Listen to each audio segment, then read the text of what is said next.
Kalau Pak Basuki buru-buru, mungkin kita bisa temani besok ke IKN semua Komisi 2. Iya. Makasih Pak Kepala OIKN dan jajaran. Saya ingin katakan bahwa dari awal kita mendukung yang namanya upaya pemindahan ibu kota sebagai sebuah upaya yang punya landasan historis, punya landasan filosofis, Iya. punya landasan teknokratik, ya, dan punya alasan-alasan ideologis, Pak. Tetapi memang, mohon maaf, sepengetahuan kami itu kita bangun secara bertahap, dan bertahap. Kenapa bertahap, dan bertahap? Karena pengalaman di banyak negara menunjukkan tidak semua proyek pemindahan ibu kota itu bisa berhasil. Dan yang berhasil tidak pernah yang dalam tempo sesingkat-singkatnya, kecuali mungkin Brasilia di Brasil sana, ya. Selebihnya kan perlu waktu cukup lama. Iya. Yang namanya Canberra itu 14 tahun, Pak, baru parlemennya berkantor di sana, pindah dari Melbourne. Yang gagal banyak banget. Ya, paling dekat dengan Myanmar kalau nggak salah, Birma ya, itu hancur karena terlalu bernafsu. Kita lihat terlalu bersemangat, kata senior saya, Pak Komarudin. Putrajaya kita lihat bisa memindahkan pusat pemerintahannya, tapi tidak warganya. Jam 5 sore, kota hantu. Kan gitu. Jadi banyak sekali pelajaran yang kita dapat. Abuja itu memindahkan Sudirman Tamrin SCBD ke tengah gurun pasir, tidak ada tempat untuk rakyat, rakyatnya hidup di slum area.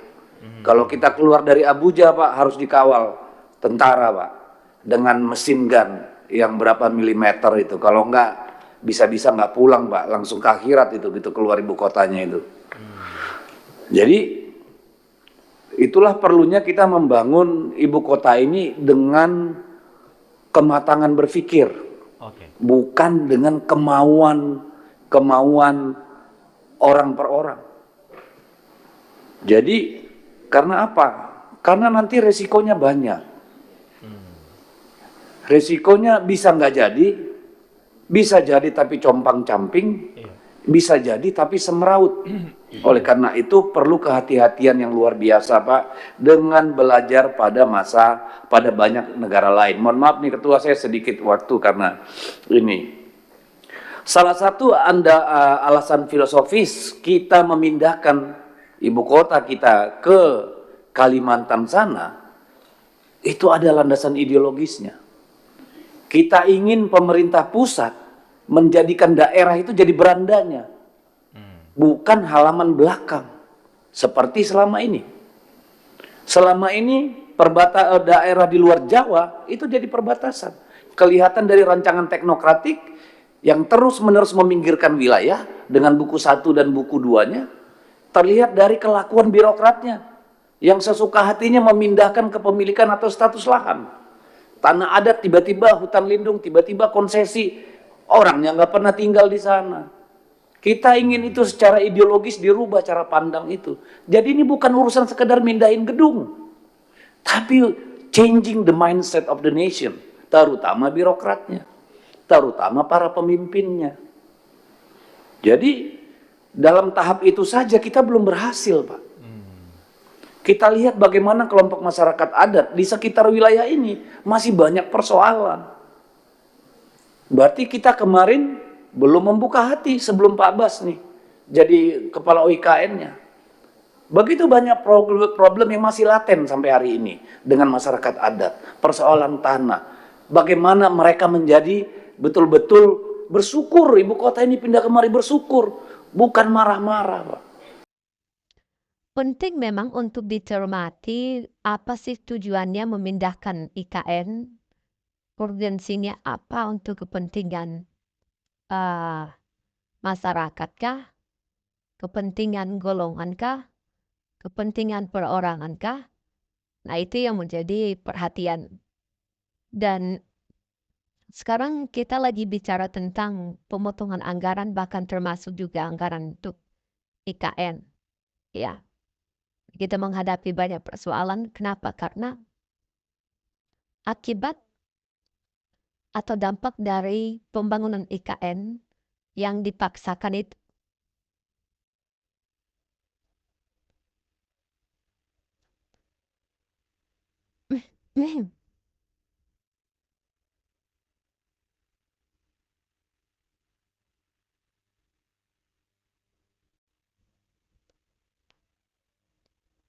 Ya, kita baca beberapa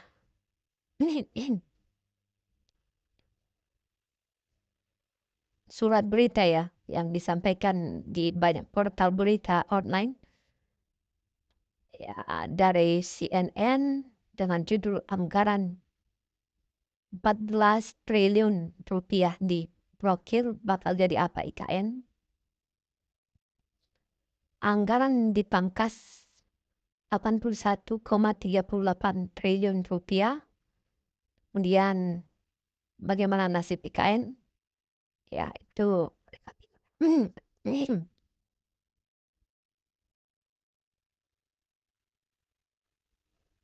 anggaran IKN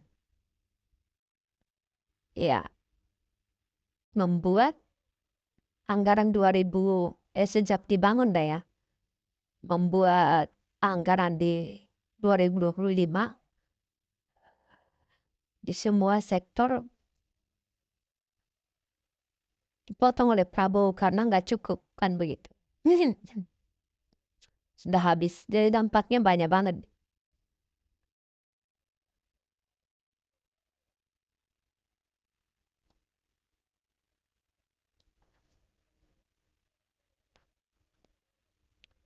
Pakai dampak negatif pada pembangunan IKN yang berpengaruh terhadap lingkungan sekitarnya yakni keterbatasan suplai air bersih. Oh itu satu ya. Kemudian penggundulan hutan serta kerusakan ekosistem. Di sisi lain beberapa pakar dan LSM ini melihat pembangunan IKN akan berdampak buruk, tetapi utamanya bukan pada lingkungan tetapi terhadap sisi sosial dan budaya serta lingkungan.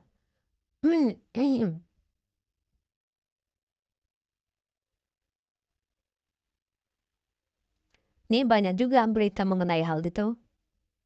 Ya, dampak pembangunan IKN jadi ancaman kelestarian. Analisis dampak dan risiko pemindahan ibu kota. Dampak pembangunan ibu kota negara IKN. Pemindahan ibu kota menjadi upaya menggeser struktur apa ini? Coba kita lihat.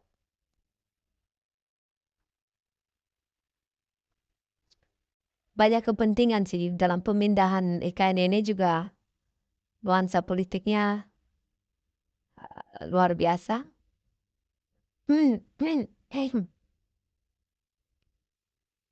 Nah, coba kita lihat ini. Dapat kecil.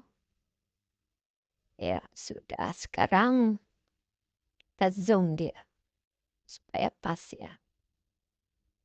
Nah, pemindahan ibu kota menjadi upaya menggeser struktur perekonomian ke luar Jawa.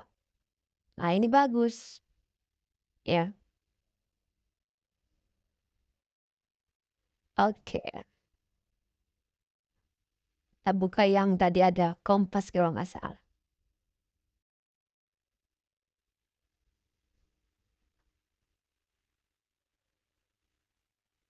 Oh, itu jurnal ya.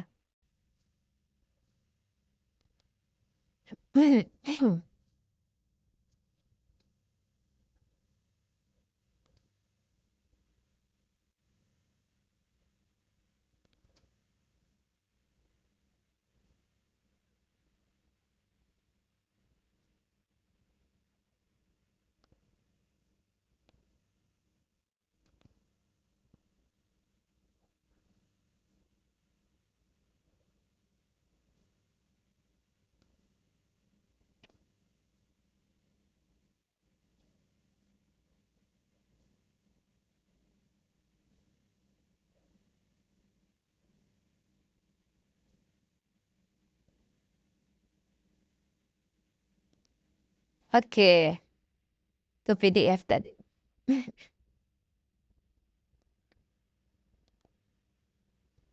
Tapi yang pasti bahwa dampaknya itu terhadap eh, anggaran belanja negara hari ini. Karena sudah dihabiskan kemarin kan. Anggarannya itu sudah dihambur-hamburkan istilahnya begitu.